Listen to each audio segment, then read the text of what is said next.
Joy Guru. Welcome to Purushottam বন্দনা। পরম প্রেমময় শ্রী শ্রী ঠাকুর অনুকূলচন্দ্রের চরণে আমার কোটি কোটি প্রণাম। জগজ্জননী শ্রী শ্রী বড়মার চরণে আমার কোটি কোটি প্রণাম। আজকে আমি যে বিষয়ে ঠাকুরের বলা কিছু কথা আপনাদের সামনে তুলে ধরব, সেই বিষয়টি নিয়ে আমাদের অনেকের মনে একবার না একবার নিশ্চয়ই প্রশ্ন এসেছে। ঠাকুরকেও একবার এই প্রশ্নটা করা হয়েছিল।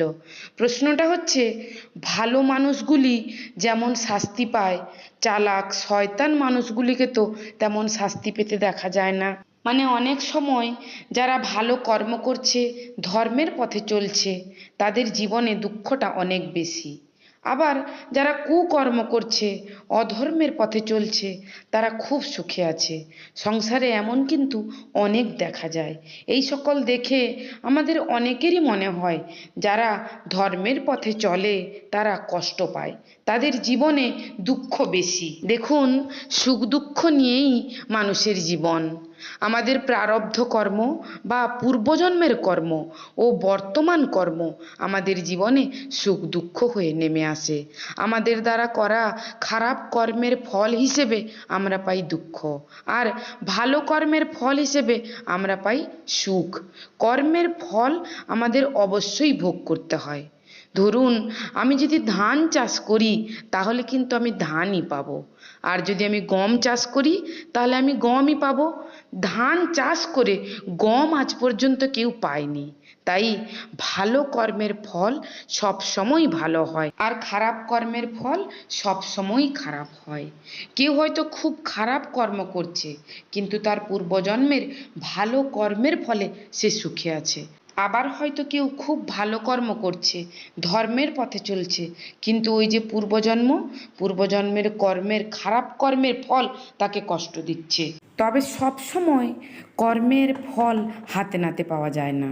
তাই আমরা ভাবি কেউ হয়তো অন্যায় করেও খুব সুখে আছে, তা কিন্তু হয় না। দেখুন, খারাপ কর্ম করে কেউ রেহাই পায়নি, কেউ পাবে না। রাবণ কংস তো রেহাই পায়নি, আমরা তো অতি সাধারণ মানুষ। এই বিষয়ে শ্রী ঠাকুরকে একবার প্রশ্ন করা হয়, বেকুব ভালো মানুষগুলি যেমন শাস্তি পায়, চালাক শয়তান মানুষগুলিকে তো তেমন শাস্তি পেতে দেখা যায় না। তখন শ্রী ঠাকুর বলছেন, কর্মের ফল ফলেই, তা অনিবার্য, কিন্তু সবসময় নগদানগদি বোঝা যায় না। বিবেকী লোক যারা, তারা সামান্য অন্যায় করলে বিবেকের দংশন অনুভব করে, অনুতাপের আগুনে জ্বলতে থাকে। এটা তো পরমপিতার আশীর্বাদ, কারণ তার ফলে তারা তাড়াতাড়ি খারাপ কাজ থেকে প্রতিনিবৃত্ত হয়, গলদ বেশি জমতে পারে না। কিন্তু যারা অবিবেকী, তারা অসাড় হয়ে পড়ে, বহু অন্যায় করেও তাদের অনুতাপ জাগে না। তাই আস্তে আস্তে কম্বল ভারী হতে থাকে, কিন্তু অকাম যেগুলি করে তার ফলের হাত থেকে রেহাই পায় না। সুতরাং দুর্ভোগ বাড়ে বই কমে না। যেভাবে ফল ফলবে বলে ভাবি সেভাবে হয়তো ফলে না। বাইরে থেকে লোকে হয়তো সবটা বুঝতেও পারে না, কিন্তু এমন কষ্ট হয়তো তার কপালে জোটে যা সে কইতেও পারে না, সইতেও পারে না। ধরো, একজন হয়তো যেখানে সেখানে যথেচ্ছভাবে বদমাইশি করে বেড়ায়, তার বাড়িতেই হয়তো সে দেখতে পেল তার আদরের মেয়েটা উচ্ছৃঙ্খল চলনায় চলছে। তাকে বিয়ে দিল, উচ্ছৃঙ্খল স্বভাবের দরুন সে স্বামীর ঘর করতে পারল না, সেখান থেকে এসে বাপের বাড়িতে উঠল, স্বভাব তার বদলালো না, অশোভন চলনায় পারিবারিক আবহাওয়াটা পঙ্কিল করে তুলতে লাগলো, অথচ মেয়েকে ফেলতেও পারে না। এইরকম একটা বেকায়দার মধ্যে মানুষ যদি পড়ে, তার গাড়ি বাড়ি ঠাট বাট যতই থাক না, মনে কি তার শান্তি থাকে? অথচ এ অশান্তি কিন্তু সে তার নিজের কর্মের ফল হিসেবেই পাচ্ছে। শেষে ঠাকুর আবার বলছেন, একজন ভাই হয়তো তার ভাইকে ফাঁকি দিয়ে মেলা টাকা জমালো, আর সেই টাকা নিয়ে হয়তো তার ছেলে রেস খেলে দেউলে হয়ে গেল। তখন শ্রী ঠাকুরকে আবার প্রশ্ন করা হয়, অনেক সময় হয় এমনটা, অনেক সময় হয় না। তখন শ্রী ঠাকুর বলছেন, সবটা হয়তো ধরা পড়ে না আমাদের কাছে, তাছাড়া সব ব্যাপারের একটা পর্যায় আছে। রাবণ বা কংস কিন্তু দীর্ঘকাল অক্ষতভাবে যদেচ্ছাচার চালিয়েছিল। শুধু ওই অধ্যায়টুকু যারা দেখেছে, পরবর্তী অধ্যায় যারা দেখেনি, তারা হয়তো এই দুঃখ করে গেল শয়তান চিরকালই অক্ষতভাবে রাজত্ব চালিয়ে যায়, আর সৎ লোক তার হাতে কেবলই নির্যাতিত হয়।